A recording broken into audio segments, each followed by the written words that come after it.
ওরে মুসলমানেরা, এই ফাঙ্গাসের এলাকা মানুষেরা, চাচা জানেরা, আব্বা জানেরা, আম্মা জানেরা, কান্টি যারা কোনে শুনুন, আল্লাহ পাক রব্বুল আলামিন আমার আপনাদেরকে পাঠিয়েছেন আল্লাহ পাক রব্বুল আলামিনের ইবাদতের জন্য। যদি আমরা ইবাদত না করি, যদি আমরা সেদিকে না আগিয়ে যাই, কোনো লাভ হবে না, কোনো লাভ হবে না। দুনিয়া জমিনে আমার আল্লাহ পাক আমাদের পাঠিয়েছে, আবার আমার আল্লাহ আমাদেরকে ডাক দিয়ে দেবে।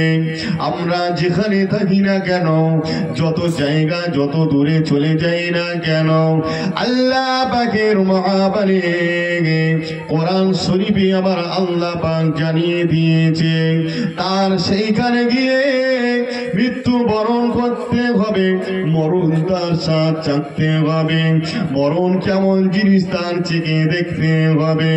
আল্লাহ পাক রব্বুল আলামিন কোরআনে মধ্যে জানিয়ে দিয়েছে, আমরা যদি শত চেষ্টা করি, আমরা যদি শত চেষ্টা করি, মরণ থেকে কেউ বাঁচতে পারবে না। আপনি জাহান্নাম থেকে বাঁচতে পারেন, আপনি জাহান্নাম থেকে বাঁচতে পারেন, কিন্তু আপনি মরণ থেকে বাঁচতে পারবেন না। আমার আল্লাহ পাক রব্বুল আলামিন তাই কোরআন শরীফের ভিতরে জানিয়ে দেয়, কুল্লু নাফসিন যায়িকাতুল মাউত, যার জীবন আছে, জন্মেছে, নফসুল কুল মানে প্রত্যেকেই, যাদের নফস আছে, জাহান আছে, জীবন আছে, যায়িকাতুল মাউত, ওহা নিশ্চয়ই মরবে, নিশ্চয়ই মরবে, নিশ্চয়ই মরবে। আপনি যদি বলেন না না না আমি অনেক দূরে চলে যাব, আপনি যদি বলেন না না না আমি অনেক কঠিন ঘরের ভিতরে থেকে যাব, আল্লাহ পাকে মহাবাণী কোরআন বলছে সেখানে তোমার রেহাই হবে না। আইনামা তাকুনু ইদরিকুমুল মাউত ওয়ালাউ কুনতুম ফি বুরুজিম মুশাইয়্যিদা। কোন জায়গায় থাকবে, কোন জায়গায় থাকবে, তুমি পাহাড় পর্বত গাছ ইত্যাদি নিষ্পন্দি ঘরের ভিতরে থাকবে, সেখানে গেও তোমার মৃত্যু ঘটে যাবে, আজরাইল হাজির হয়ে যাবে, ওখানে গিয়ে তোমার মৃত্যুটা ঘটে যাবে।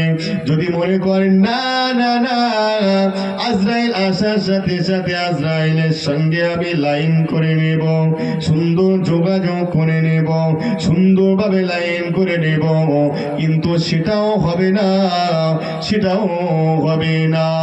আল্লাহ পাকে কোরআন বলছে কে ইজা জাযালুহুম লা ইস্তাখিরুনা সাআতাহু ওয়া লা ইস্তাগদিমুন। আমার আল্লাহ পাক রব্বুল আলামিন কোরআনের ভিতরে জানিয়ে দেয়, এ আমার বান্দারে, এ আমার বান্দিরে, মৃত্যু তোদের অনিবার্য, কোথাও গিয়ে রেহাই পাবে না। তারপরে পরে বলছে আমি আল্লাহ যখনই যার পথে লাগান করে দেব, যখনই যার পথে রেহান করে দেব, সাথে সাথে সাথে সাথে আজরাইল গিয়ে হাজির হয়ে যাবে। শত বাধা দেখ, শত চেষ্টা করো, শত ঘুষ দেখ, শত জায়গা জমি টাকা দে, আজরাইল আগে না পরে না, এমনকি আজরাইলের মনের মতো না। আমি আল্লাহ পাক আমার হুকুম আহকামটা মানার জন্য 1 ঘন্টা আগে জাহান কবজ করবে না, 1 মিনিট আগে জাহান কবজ করবে না, 1 সেকেন্ড আগে জাহান কবজ করবে না, পরে করবে না, পরে করবে না, একটা সেকেন্ডের জন্য এদিক ওদিক হবে না। নির্দিষ্ট তার মৃত্যু যখন আমি আল্লাহ লিখে রেখেছি, ঠিক তেমনি তার ভিতরে আজরাইল আলাইহিস সালাতু ওয়াস সালাম তার জাহানটা কবজ করে নেবে।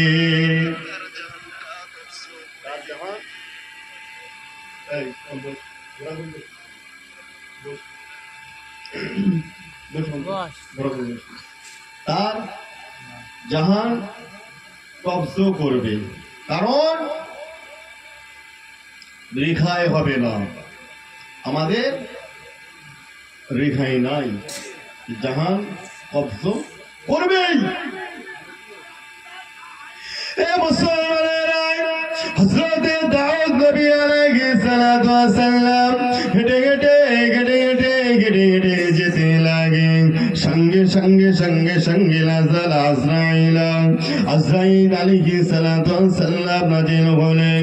আজরাইল আলাইহিস সালাতু ওয়াস সালাম নাজিল হলেন। আমার নবী বিশ্ব নবী তো জানে বাদশা নবী নয়, হযরত দাউদ নবীর কাছে আসলেন। দাউদ নবীর কাছে এসে সালাম দিতে শুরু করেন। আসসালামু আলাইকা ইয়া দাউদ খলিফাতুল্লাহ।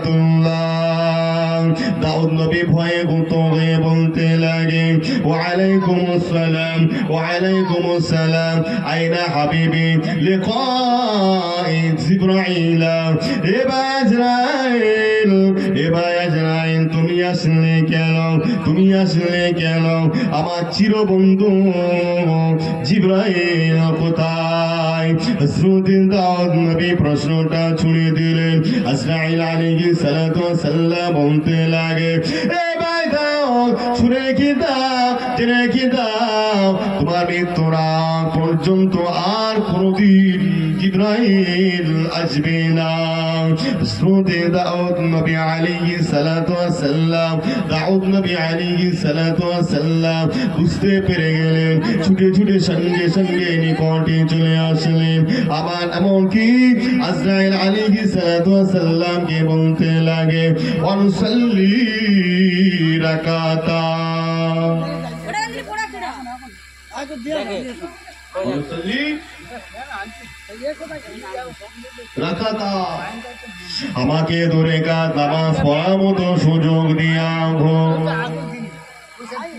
আমাকে দূরে কাজ নামাজ পড়ার মতো সুযোগ দিয়া গো।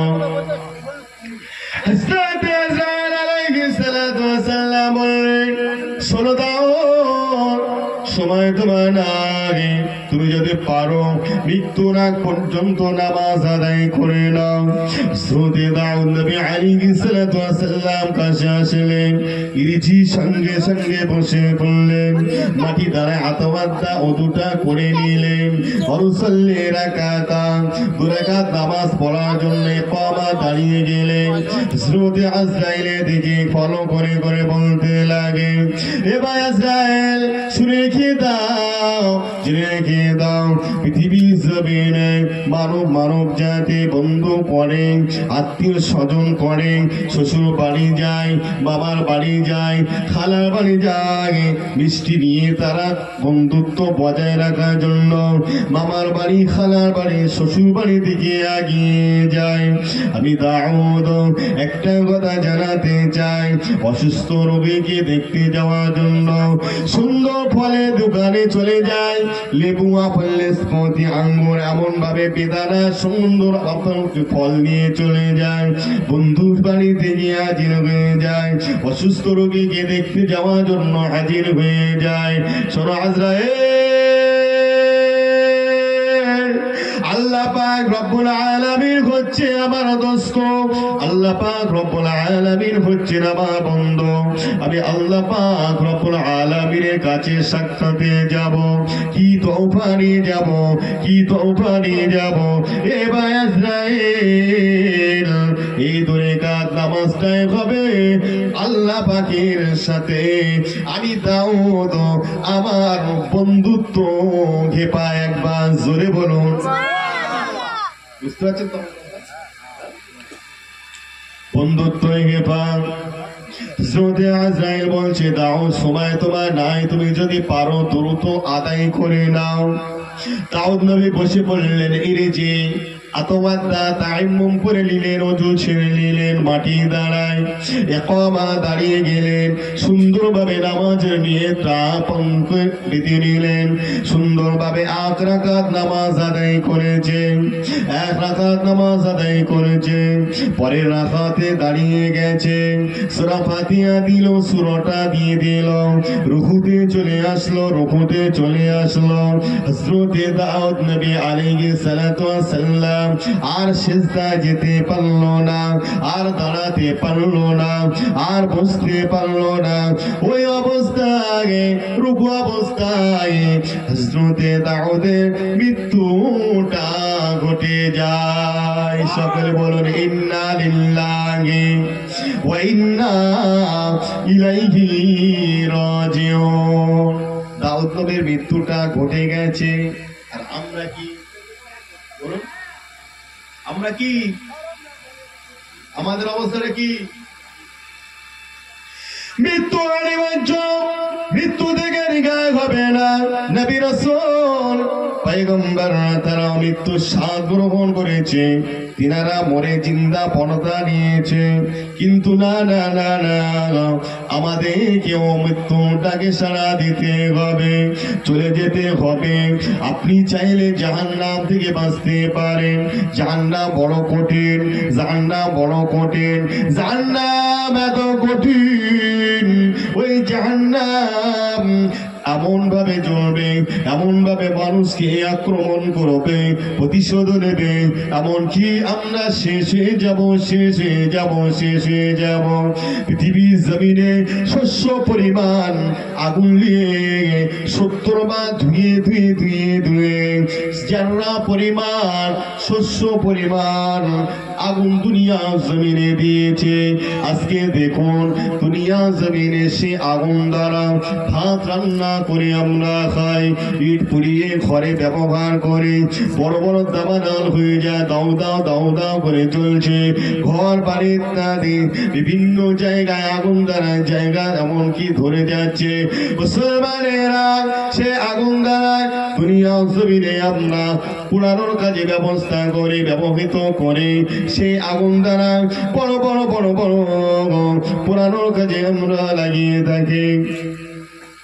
বলুন সেই যারা পরিমাণ আগুন যদি দুনিয়া জমিনে এমন কঠিন হতে পারে, জাহান্নামের আগুন কত কঠিন একবার আপনারা ভাবুন, একবার আমরা ভাবি।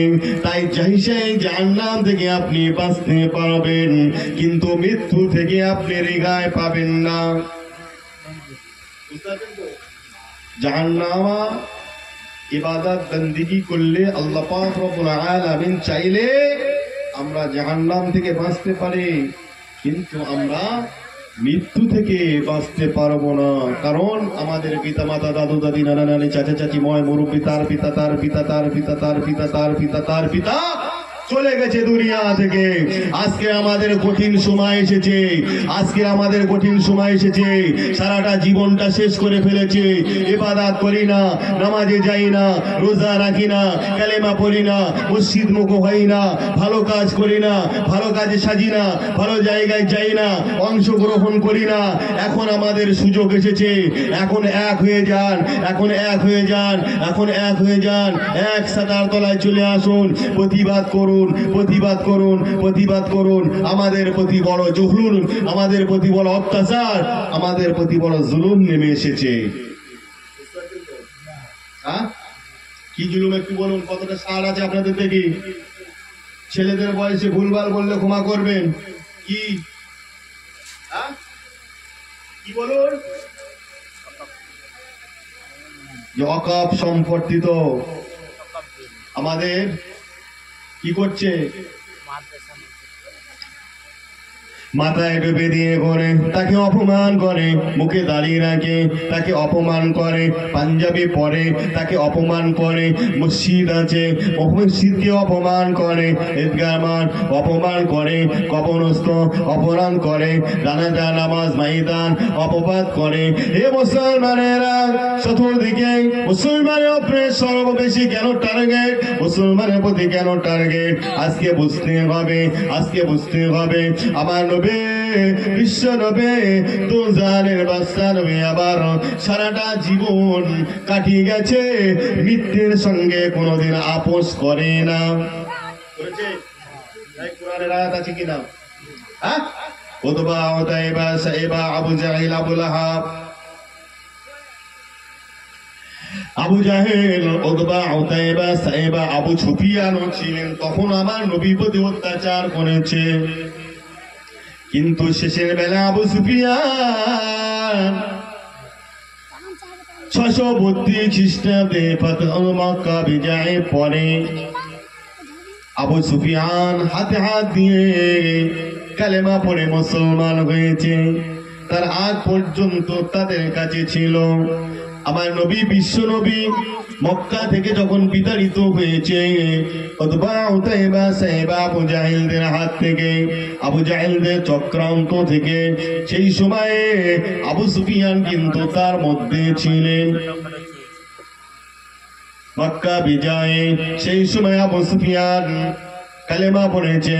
হে মুসলমানেরা, তাই আমি আপনাদেরকে বলতে চাই, আমার নবী বিশ্ব নবী দোজানে বাদশা নবীর কাছে কাফেররা বলেছিল, ইহুদি নাসারা খ্রিস্টানেরা বলেছিল, এ মুহাম্মদ, এ মুহাম্মদ, এক কাজ করা যায়, এক কাজ করা যায়, সব সময় তোমাদের প্রতি আমাদের দ্বন্দ্ব বেঁধে আছে, সব সময় তোমাদের প্রতি আমাদের দ্বন্দ্ব বেঁধে আছে।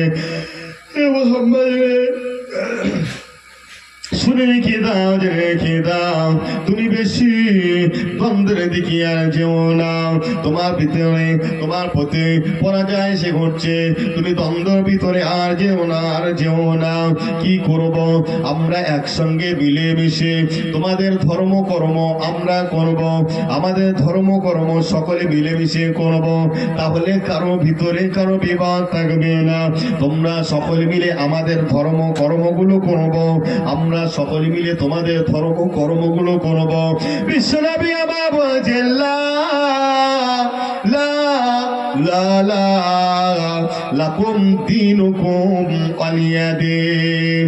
আল্লাহ পাক কোরআনের আয়াত পাঠিয়ে দিয়েছে, না না না না, এ আমার হাবিবেরে বলে দাও, বলে দাও, বলে দাও, তোমরা তোমাদের ধর্ম পালন করো, আমরা আমাদের ধর্ম পালন করে, তোমাদের কাছে তোমাদের ধর্ম, আমাদের কাছে আমাদের ধর্ম। আমার নবী বিশ্ব নবী তুজানের বাদশা নবী আবার যদি চাইতেন, বলুন তাদের সঙ্গে মিল করে নিতেন না পারতেন কিনা? কথা বলুন, তাদের সঙ্গে মিল করে নিতে পারতেন, কিন্তু আমার নবী বিশ্ব নবীর শিক্ষা, না না না না, মিথ্যার সঙ্গে কোনদিন তোরা আপোষ করিস না। তাই আজকে দেখুন, আমার নবীর দেখানো পথ হলো সত্য পথ। খলাকাল ইনসান, আমার আল্লাহ আমাদের সৃষ্টি করেছে, আমরা হলাম মুসলিম, কালিমা পড়নেওয়ালা।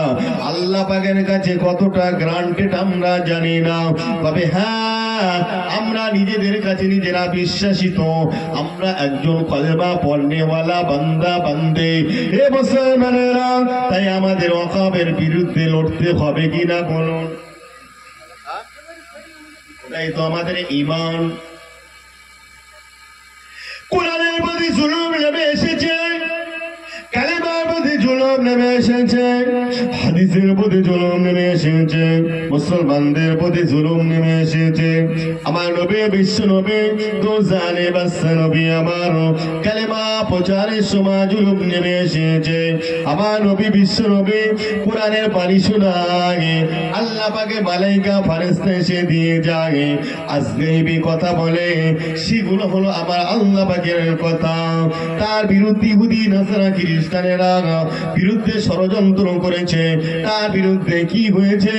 আমার নবী বিশ্ব নবী জিহাদ ঘোষণা করেছে। একবার জোরে, আর একটু জোরে। আমাদের প্রতি এরকম নেমে এসেছে, আমাদের জিহাদ ঘোষণা করতে হবে কিনা? হ্যাঁ, এখন সব শয়তান জন্মেছে, সব শয়তান। হে মুসলমানেরা, মানুষ রূপে জন্তু, একটা হিংস্র জন্তু, জানোয়ার, তার ভিতর আমার আল্লাহ বোধ শক্তি দিয়ে দিয়েছে। একটা ছাগলকে এক জায়গায় খেতে গিয়েছে, একবার ছাড়া দুবার মেরেছে, মারধর করেছে, ইট ছুঁড়েছে, লাঠি দিয়ে বাড়ি দিয়েছে। ও ছাগল কোনোদিন আর সে মুখ হবে না। এ মানুষের বাচ্চা টাকার লোভে দেখো আজ চাটুগিরি করছে, টাকার লোভে। এ মানুষের বাচ্চা শরিয়াতকে বিরোধিতা করে দিয়ে, কোরআনের বিরোধিতা করে দিয়ে, হাদিসের বিরোধিতা করে দিয়ে এই টাকার পিছনে ছুটে বেড়ায়, টাকার পিছনে ছুটে বেড়ায়, হারাম খেয়ে খেয়ে ঘুরে বেড়ায়, টাকার পিছনে ছুটে বেড়ায়। এই মুসলমান বলুন এদের ইমানটা ঠিক আছে কিনা? আমার নবী বিশ্ব নবী তো জানে বাচ্চা নবীকে। হে মুসলমানেরা ভালো করে শুনুন, কানটি খাড়া করে শুনুন। মুনাফিকরা কি করেছিল? আমার নবী বিশ্ব নবীর প্রতি অত জুলুম করেছিল। এমন কি দেখা যায় মুনাফিকেরা আমার নবীর কোরআন মহাবাণী কোরআন শুনতেন। বিশ্ব নবী যখন গভীর রজনীতে গুনগুন করে কোরআন তেলাওয়াত করতেন, ইহুদি নাসারা বেদবীরা তারা উকি মেরে এখানে সেখান থেকে আমার নবী বিশ্ব নবীর মহাবাণী কোরআনটা শুনতেন। কিন্তু আমার নবীকে কারা ক্ষতি করেছে বলুন? সেই তারাই, যারাই শুনতেন তারাই। মুনাফিক না হলে কেউ কাউকে ক্ষতি করে না।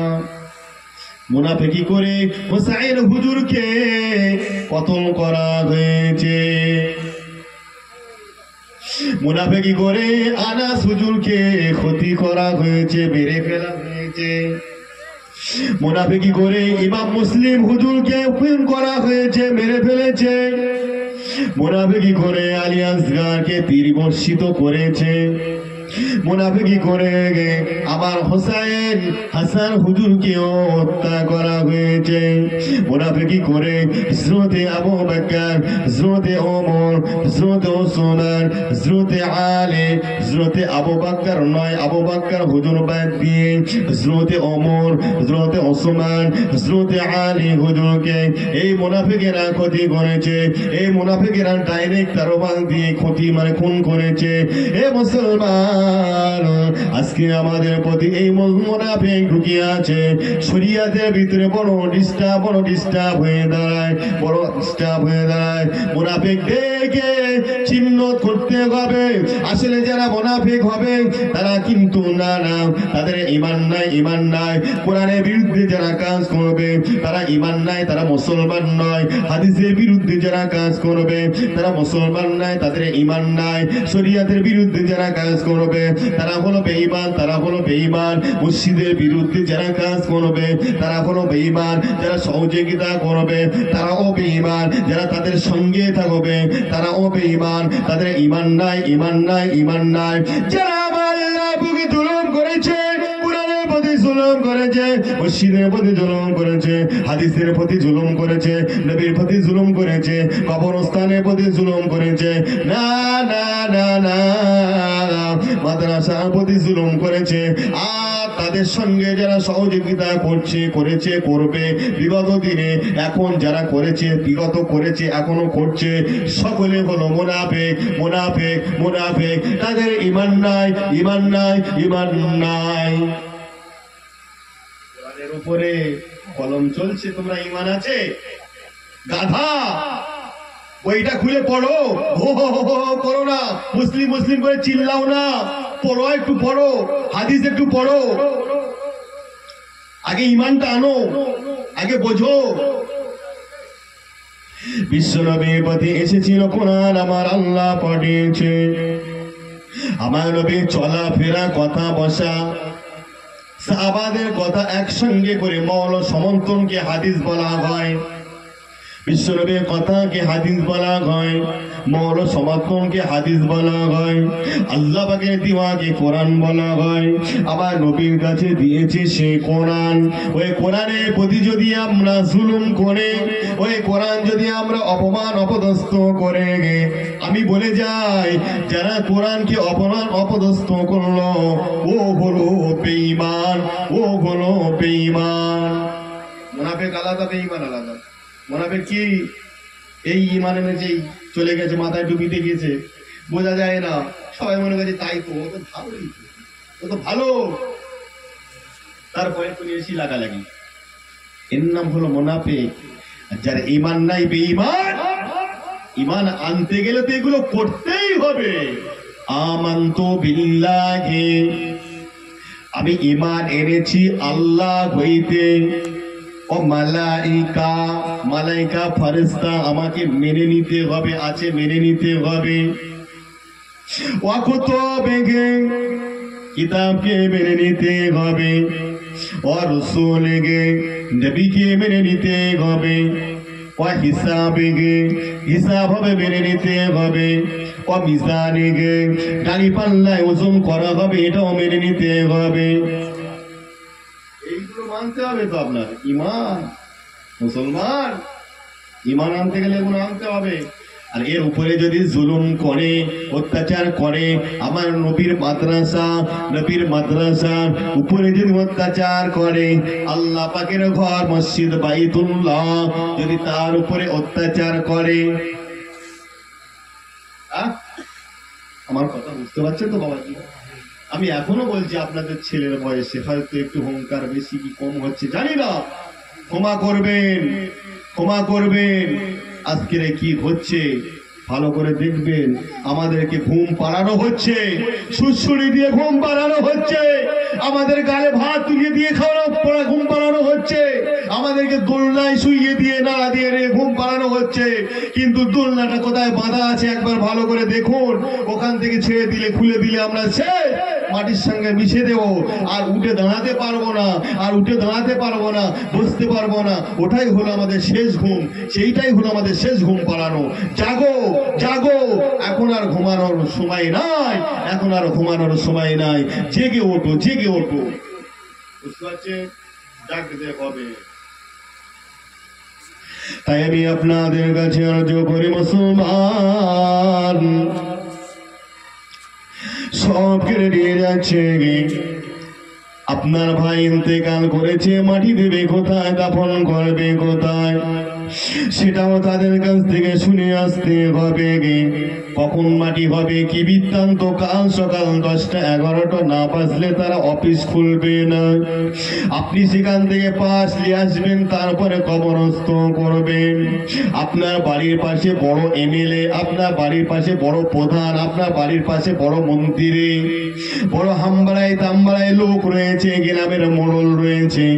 সে এক কল ফোন করে দিল, অফিসার বাবু থরথর থরথর করে কান্না কাঁপছে, বাবু তবে কালকে সকাল 10টার সময় আপনি পাঠান, আপনারটা আগে করে দেব। বলো এত বড় প্রধান, এত বড় মন্ত্রী, এত বড় এমএলএ, এত বড় তুমি হামবাড়া চামড়া ব্যক্তি হয়েছ, তোমার কথা মতো কি রাত 10টার সময়, সন্ধ্যা 5টার সময় অফিসটা খুলেছে? বাবা খুলেছে? খুলিনি, কাল 10টায়। বাবু পাঠান, বাবু পাঠান, আমি আপনারটা কাল 10টায় দেখে দেবো। সর্বপ্রথমে এইটুকুনি বলবে, ভাই শুয়ে আছে, পিতা শুয়ে আছে, ভাই শুয়ে আছে, পিতা শুয়ে আছে, ইন্তেকাল করে পড়ে আছে, আপনি কিন্তু দাফন করতে পারবেন না। বারে যদি শনিবার হয় আপনার 3টের দিকে বন্ধ হয়ে যাবে, 2টো 1টা 2:30টার দিকে বন্ধ হয়ে যাবে। পরের দিন যদি রবিবার হয় আপনি কি করবেন? থানা থেকে পারমিশন নিয়ে আসবেন। পঞ্চায়েত যদি আবেদন করেন, থানা থেকে ওই পুলিশ এসে আপনার পিতা আপনার ভাইকে আবার খুলে খুলে তুলবে। ওকে বানানো হবে আসামি, ওকে বানানো হবে রোগী, ওকে বানানো হবে গলায় দড়ি দিয়া রোগী, ওকে বানানো হবে বিষ খাওয়া রোগী, ওকে বানানো হবে মহা অপরাধী। আপনার ছেলেকে, আপনার মাকে, আপনার পিতাকে খুঁড়ে খুঁড়ে খুঁড়ে খুঁড়ে তাকে তুলবে, তাকে তুলবে, কি করবে? আবার তাকে তুলে নিয়ে সেইখান থেকে কাগজ ঠিক করে নিয়ে আবার ফিরে আপনার দাফন করতে হবে।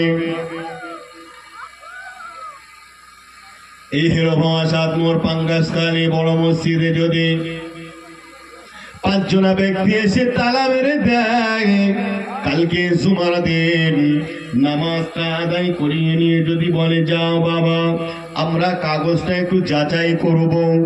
এই কাগজ যাচাই করে নিয়ে কাগজটা যাচাই করে নিয়ে আবার ফির আগামী জুম্মা দিনে কম বেশি আমরা খুলে দেব। তারা এরকম ভাবে চলে যাবে, তালাটা দিয়ে যাবে। ওর কে এই ক্ষমতা, এই হুকুমটা দিয়েছে কে বলুন? আপনারা মেনে নেবেন না? মসজিদে তালা দিয়ে যাবে, কাগজ দেখবে, চেক করবে। আমি বলছি জি হোক না কেন, প্রশাসন হোক, সরকারি লোক হোক, জি হোক না কেন, তাকে হাত পা দড়ি বেঁধে ফেলে রাখবেন, মারার দরকার নাই।